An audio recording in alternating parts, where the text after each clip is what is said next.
Perkenalkan, nama saya Nusima Winingka dari kelas 8A, ingin mempresentasikan tentang saham. Kita mulai dari pengertian saham.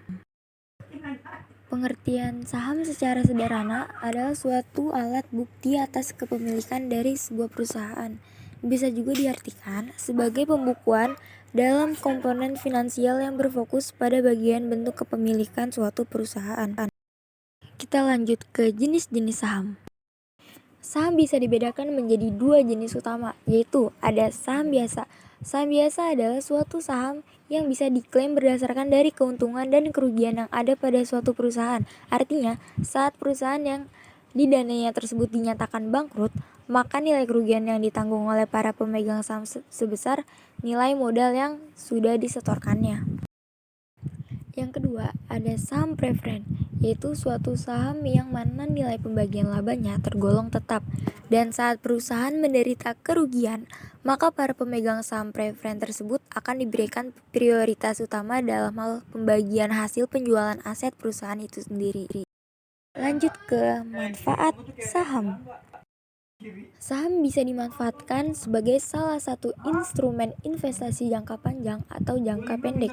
Nah, bagi para investor yang memanfaatkan sahamnya sebagai investasi jangka pendek, biasanya mereka mengharapkan adanya capital gain dari selisih harga jual dan harga belinya. Sedangkan bagi mereka yang menggunakan saham sebagai instrumen investasi jangka panjang, biasanya mereka akan lebih rutin membeli ataupun menabung untuk membeli saham. Selanjutnya, risiko investasi saham. Investasi saham itu memang memiliki keuntungan yang besar, namun risiko di dalamnya pun juga cukup besar loh.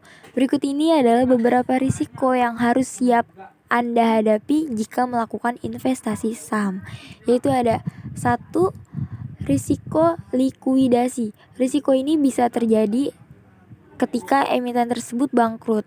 Yang kedua, tidak ada pembagian dividen. Risiko ini tuh bisa terjadi saat pihak emiten lebih memiliki keuntungan yang didapat perusahaan digunakan untuk menambah modal operasi.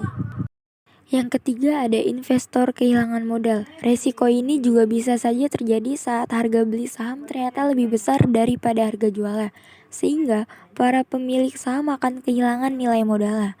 Yang keempat, saham delisting dari bursa.